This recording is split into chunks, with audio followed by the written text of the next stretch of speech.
வாங்க நம்ம மல்லி செடி எப்படி வளர்த்துருக்கேன், அதில் எப்படி நிறைய டிப்ஸும் சொல்லுவேன். கவனமாக கேளுங்க. நீங்கள் வளர்க்கணும்னு ஆசைப்பட்டீங்க மாடி தோட்டத்தில் அப்படின்னா, நான் சொல்கிற மாதிரி நீங்கள் செய்து பார்த்தீங்கன்னா விடவே மாட்டீங்க. அவ்வளோ சூப்பரான ஒரு செடியாக வளர்க்க முடியும். ஒரு செடி இருந்தால் போதும் நம்ம வீட்டுக்கே. நான் அடிக்கடி அதான் சொல்லியிருப்பேன். அதில் ஒரு டிப்ஸ் என்னென்னா, புதர் செடியாக வரணும் அப்படின்னா இந்த இடத்துல கட் பண்ணி விட்டுணும். கட் பண்ணி விட்டால் 2 கிளைகள் வரும். இந்த பூ மாறினோடனே இந்த இடத்துல கட் பண்ணுமா, அதில் 2 கிளைகள் வரும். எவ்வளோ இதே மாதிரி நான் கட் பண்ணி விட்டு விட்டு எவ்வளோ பெரிய செடியாக ஆக்கி வச்சிருக்கேன்னு பாருங்க. அவ்வளோ கிளைகள் வந்திருக்கு. ஆனால் செடி சின்ன குச்சி தான். 1 வருஷத்து செடி தான் இது. எந்த அளவுக்கு வந்திருக்குன்னு பாருங்க. அது மட்டும் காரணம் இல்லை, இன்னொரு டிப்ஸும் இருக்கு, சொல்றேன். கடைசி வரைக்கும் பாருங்க.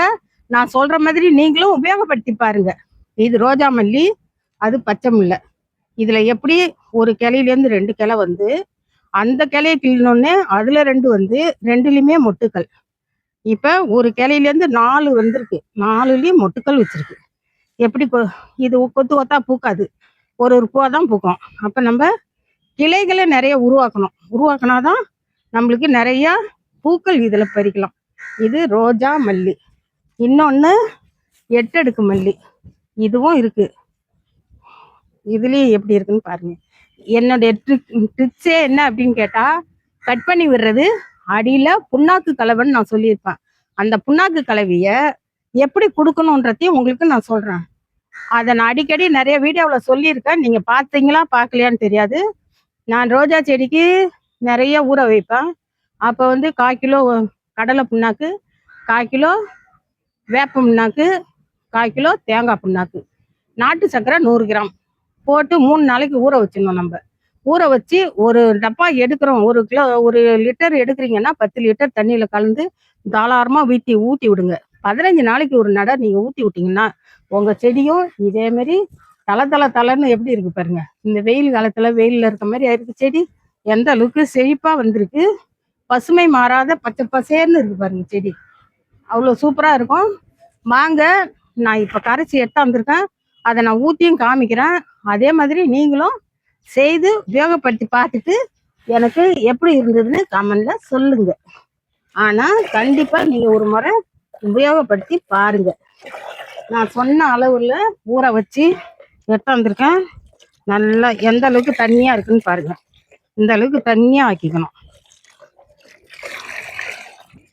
இப்ப செடியை சுத்தி ஊத்தி விடலாம். இந்த செடிக்கெல்லாம் 1 லிட்டரு கணக்குக்கு அடியில சுத்தமா ஊத்தி விட்டுமா நல்லா செழிப்பா வளரும். இன்னொரு விஷயமும் இருக்கு, அதை நான் அடுத்த வீடியோல காமிக்கிறேன். என்னன்னா, இதுல கட் பண்ற குச்சிகளை நான் தூக்கி போட மாட்டேன்னு உங்கள்கிட்ட சொல்லியிருக்கேன். பதியம் வைங்கன்னு.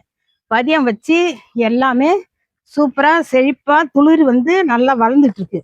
அதை நல்லா வளரட்டும், நான் உங்கள்கிட்ட காமிக்கிறேன். அதை இப்ப இந்த செடியை தான் உங்கள்கிட்ட காமிக்கிறதுக்காக வந்தேன். ஏன்னா இது சூப்பரா இருக்கு. வெயில் நாள்ல நீர் உரமா நம்ம கொடுக்கணும். செடிகளுக்கு நீர் உரமா கொடுக்குறோம் அப்படின்னா இத மாதிரிதான் கொடுக்கணும்.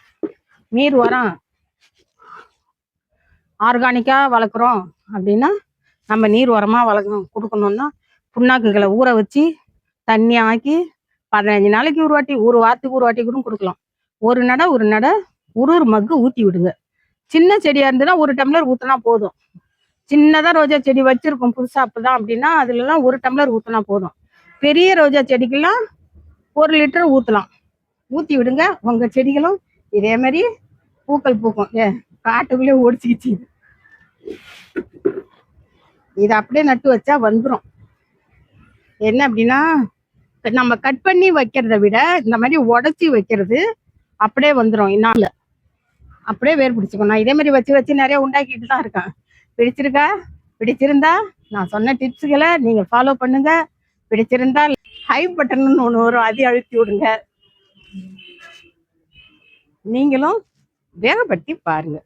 கண்டிப்பா நான் உபயோகப்படுத்திட்டு எந்த ஒரு விஷயம் வந்தாலும் நான் உபயோகப்படுத்தி தான் உங்களுக்கு சொல்லணும் ஒழிய நான் யாரோ சொல்றதெல்லாம் கேட்டு நான் சொல்ல மாட்டேன். ஏன்னா நான் என்ன அனுபவிச்சேனோ அதை தான் சொல்லுவேன். அதே மாதிரி சமையல் வீடியோவும் போட்டிருக்கேன். பிரண்டை தொக்கு, பிரண்டை ஆயில் இதெல்லாம் நாங்கள் யூஸ் பண்றது.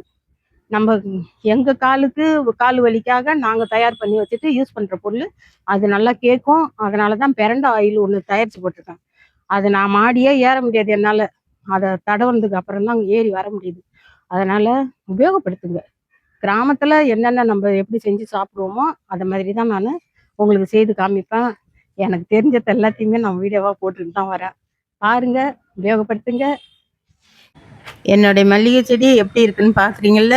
இதே மாதிரி வளர்க்கணுன்னா நீங்களும் நான் சொன்ன மாதிரி புண்ணாக்கு கலவையை போட்டு வளர்த்து பார்த்துட்டு எனக்கு கமெண்ட்ல சொல்லுங்க.